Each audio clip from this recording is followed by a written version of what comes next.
Hello everyone and welcome back to EnglishPod. We have an upper intermediate lesson for you today. My name is Marco. And my name is Catherine. So today we're talking about something that everyone who's ever lived away from home has felt before. Right, and that's the word we're going to preview today. The word is homesick. All right, so let's take a look at that in today's language preview. Vocabulary preview. All right, so homesick, if you feel homesick or you are homesick. Well, yeah, you could say, I'm homesick right now, or are you feeling homesick? So it's a word that means I miss my home, I miss my family, I'm far away, or I haven't seen my family in a long time, and for some reason you just feel sad. Okay, so it's a feeling. You feel a little bit depressed, you feel sad because you're homesick. Right. Okay, so this is what's happening today in our dialogue, so let's listen to it for the first time.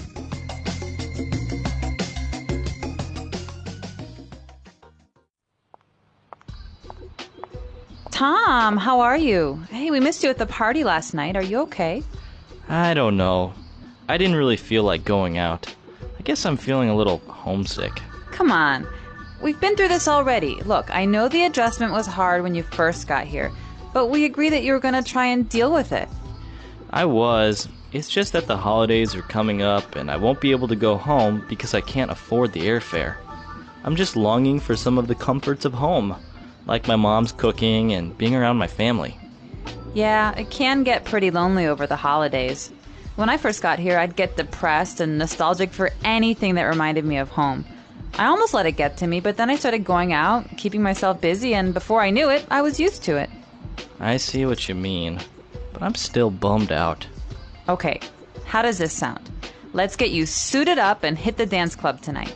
I hear that an awesome DJ is playing, and there will be a lot of pretty single girls there.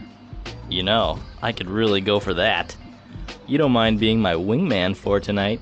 Not at all. It'll be fun. It will be like a boys' night out. Well, kind of. Great! I must warn you though, whatever happens, don't let me go on a drinking binge. Trust me, it's not a pretty picture.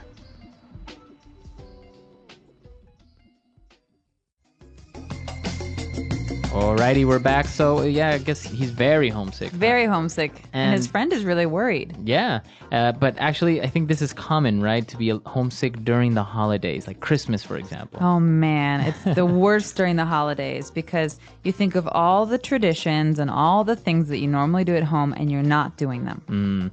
So this is something we're going to talk more about a little bit later on, but let's take a look at some of the language that was used in Language Takeaway. Language takeaway.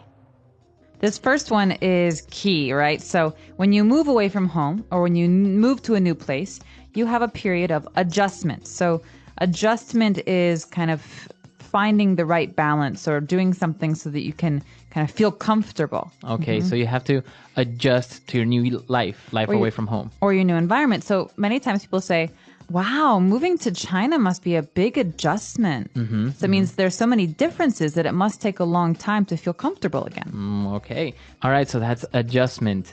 What else do we have? Well, we've got this next phrase that's really important, I think, but often gets overlooked. We say the comforts of home, right? Comforts of home. So comfort's pretty easy, right? Feeling comfortable. So you Right. have comfort. But the comforts of home are things that are different with every person. But those are things that you have at your home or your childhood home or your parents' home that make you feel good and feel happy. So they're not only physical things or objects, right? They can be like your mom's cooking or maybe even just spending time with your family. Right, or reading the newspaper with your dad or things that you're used to that you don't have anymore.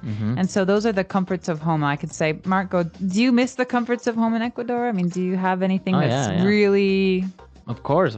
I think one of the main things is actually not living in the city because I used to live in the valley a little bit further away and kind of almost countryside. So that's one of the comforts of home that I miss. Oh, you're making me nostalgic and I've never even been.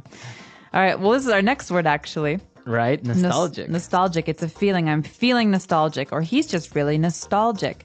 And so to be nostalgic is to kind of think about a time before or, think positively about something that you experienced before. So it's not usually a bad thing. It's never a bad thing. It's, right. Nostalgia is a good, warm, fond memory of something. Of something from your past. So you start thinking of something from your past that maybe brings nice, warm feelings. Maybe a little bit sad because you miss those times, but it's usually thinking about the past. Right. So I have nostalgia for my childhood. I loved, summers in Chicago when it was hot and the kids would play in the sprinkler and I have my dog and, it's a happy feeling. Mm-hmm. Right. So nostalgia would be the noun and nostalgic would be the adjective. Exactly. All right. And our last word for today on language takeaway is bummed out.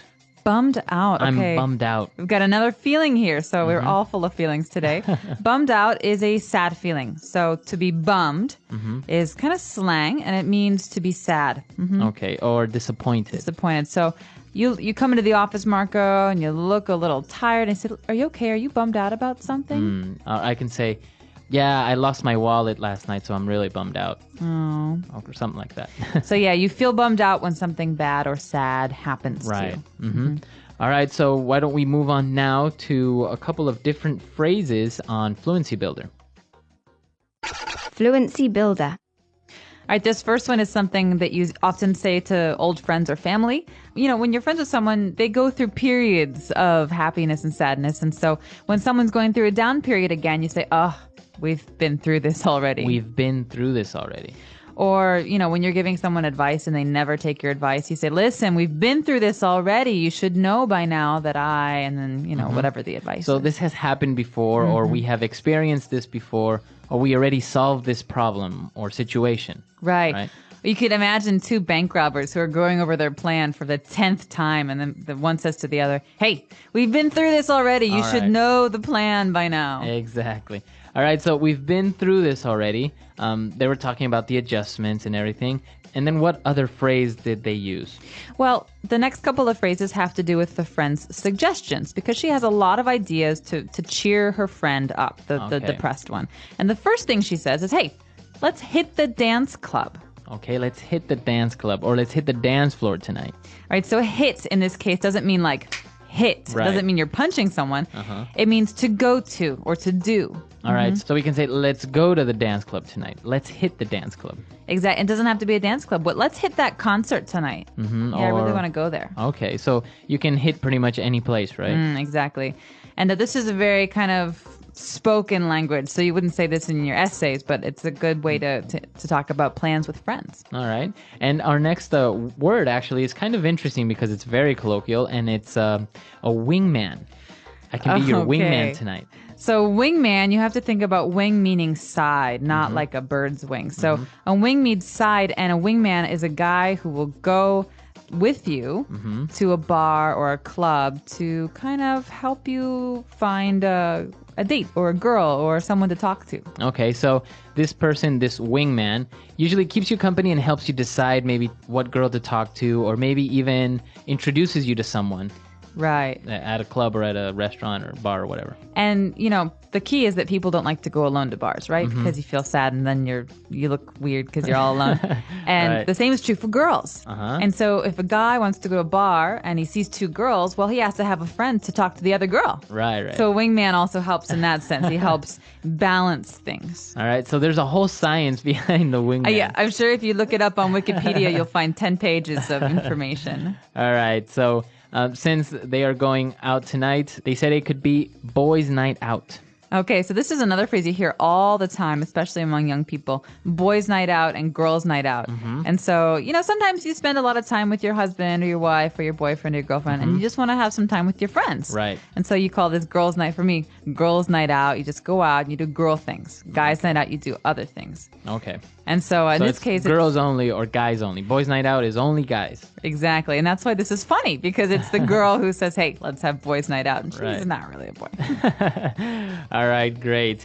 And, he agreed to go out and everything, but he warned her about him going on a drinking binge. Okay, now this is important. A lot of people who are depressed or sad, when they drink a lot. And so binge means to do something in excess, to do it too much. Okay, so a drinking binge would be drinking alcohol in excess, too much. Too much, so getting drunk right away. Okay. And it's not healthy, and we do not condone it. No. Right, exactly. Very good. So some very interesting phrases in this dialogue today. I think we should listen to it one more time, and we'll be right back.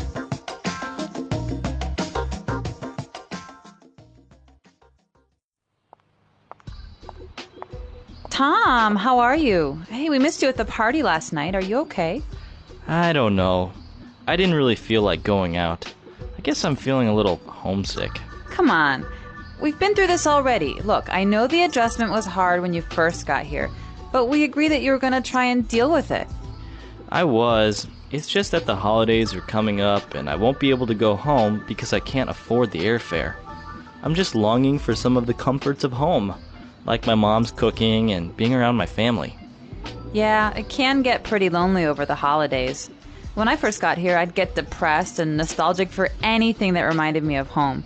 I almost let it get to me, but then I started going out, keeping myself busy, and before I knew it, I was used to it. I see what you mean, but I'm still bummed out. Okay, how does this sound? Let's get you suited up and hit the dance club tonight. I hear that an awesome DJ is playing, and there will be a lot of pretty single girls there. You know, I could really go for that. You don't mind being my wingman for tonight? Not at all. It'll be fun. It will be like a boys' night out. Well, kind of. Great! I must warn you though, whatever happens, don't let me go on a drinking binge. Trust me, it's not a pretty picture.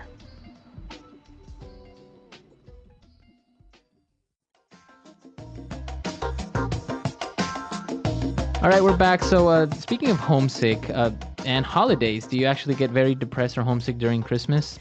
I do. Well, my family has a lot of Christmas traditions that are just really kind of wonderful, and we do them every single year. And so the first time I spent Christmas away, I was living in Italy, and it was kind of similar. But then the second time was when I was living in China.